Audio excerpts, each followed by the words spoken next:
halo semua, perkenalkan nama saya Putri Grisla Neno dengan NIM 22011401661. Saya mahasiswa dari semester 3 kelas D, Prodi PGSD, Fakultas Keguruan dan Ilmu Pendidikan, Universitas Nusa Cendana Kupang. Pada kali ini saya akan membuat video pembelajaran untuk memenuhi ujian akhir semester saya dari mata kuliah manajemen pembelajaran di SD. Selamat pagi adik-adik. Bagaimana kabar kalian hari ini? Apakah kalian dalam keadaan sehat? Kalau dalam keadaan sehat, puji syukur. Dan pada saat ini saya akan mengabsensi kehadiran para adik-adik. Yang pertama itu Anita. Anita, apakah hadir? Ya baik. Selanjutnya itu Adit. Adit, apakah Adit hadir? Ya baik. Selanjutnya Ariel. Ariel hadir? Ya. Dan yang terakhir Sania, apakah Sania hadir? Ya, jadi baik. Jadi pada hari ini semuanya dalam keadaan hadir ya kan?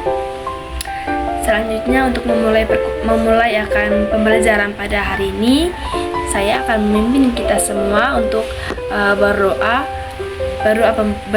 untuk memulai akan pembelajaran pada hari ini, dan izinkan saya memimpin doa ini menurut ajaran dan kepercayaan saya, yaitu Kristen Protestan. Adik-adik boleh menyesuaikan sesuai dengan agama dan kepercayaan adik-adik.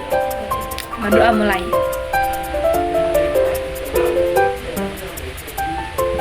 Berdoa selesai. Jadi tujuan pembelajaran kita pada hari ini yaitu adik-adik mendiskusikan hal-hal yang dapat membuat bangga menjadi anak Indonesia. Selanjutnya kita akan melakukan kuis karakter dan juga kemampuan. Nah, pada kuis ini adik-adik dengan teman sebangku memilih dua benda ataupun dua binatang. Kemudian adik-adik membayangkan dua benda atau binatang tersebut yang sudah adik-adik pilih. Kemudian adik-adik bayangkan karakter apa yang dimiliki oleh benda atau juga binatang tersebut. Nah, dan setelah itu teman sebangku adik-adik juga mengucapkan benda atau binatang yang menggambarkan keunikan dari kepribadian masing-masing di depan kelas. Contohnya itu saya seperti burung elang. Nah, bergantian dengan teman-teman, adik-adik juga akan mengucapkan benda atau binatang yang menggambarkan keunikan dari masing-masing di depan kelas. Contohnya itu saya seperti burung elang. Kemudian teman-teman yang lain menebak karakter dan kemampuan yang dimiliki oleh benda atau hewan tersebut. Nah, adik-adik, hari ini kita akan belajar mengenai kosakata. Siapa di sini tahu apa itu kosakata? Ya, kosakata adalah seperangkat kata yang familiar dalam bahasa seseorang. Kosakata juga merupakan kumpulan kata yang dimiliki seseorang dalam bahasa tertentu. Oke, tadi kan sudah dibahas mengenai pengertian dari kosakata. Selanjutnya ciri-ciri dari kosakata. Nah, di sini adik-adik siapa yang tahu ciri-ciri dari kosakata? Iya, Rudi. Ya, betul. Ya, jadi baik, ciri-ciri dari konotatif itu yang pertama, katanya juga bisa terlihat dan terdengar persis sama tetapi punya arti yang berbeda. Yang kedua, kata-katanya bisa mempunyai makna denotatif dan konotatif. Yang ketiga, tidak dipengaruhi bahasa daerah tertentu ataupun bahasa asing. Dan yang keempat, tidak termasuk bahasa percakapan. Dan terakhir, bersifat formal dan resmi.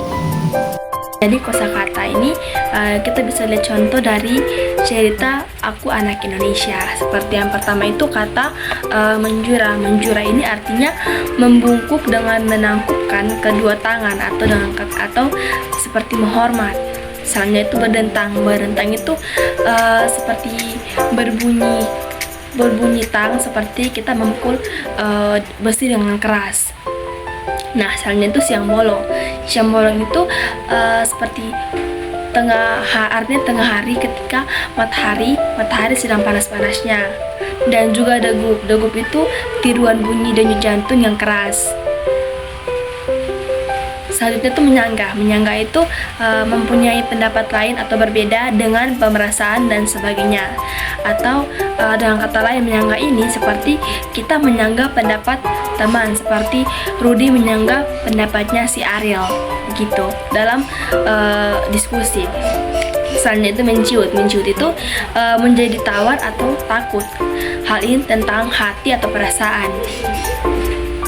Itu selanjutnya membesarkan hati. Membesarkan hati itu yaitu ada menggembirakan hati, memberanikan hati, dan juga membanggakan buah tangan, atau menebar yang dibawa dan berpergian oleh-oleh, cindera mata, pemberian atau sebagai kenang-kenangan, atau juga bisa disebut dengan hadiah. Selanjutnya arsitektur. Nah, arsitektur ini memiliki metode yang pertama itu seni dan ilmu merancang serta membuat konstruksi bangunan. Yang kedua itu gaya rancangan suatu konstruksi bangunan.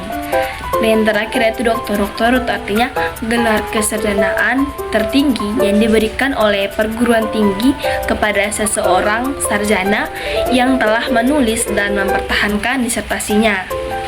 Apakah sejauh ini ada yang sudah paham mengenai pengertian dari kosakata dan juga ciri-ciri dari kosakata serta contoh yang telah diambil dari cerita Aku Anak Indonesia? Apakah sudah ada yang paham? Kalau ada yang belum paham atau ada yang memberikan pertanyaan, boleh disampaikan. Dan juga kalau ada adik-adik yang belum mengerti, bisa disampaikan agar saya bisa menjelaskan ulang. Ya, kalau tidak ada, maka saya harap apa yang sudah saya sampaikan, apa yang sudah saya paparkan pada hari ini boleh adik-adik mengerti dan juga bisa menjadi wawasan untuk masa depannya. Sebelum Ibu mengakhiri pembelajaran pada hari ini, Ibu akan memberikan tugas berupa resum terkait materi hari ini untuk dikerjakan di rumah agar mengasah daya ingat adik-adik untuk pembelajaran hari ini dan dikumpulkan pada besok pagi. Untuk mengakhiri pembelajaran pada hari ini, Ibu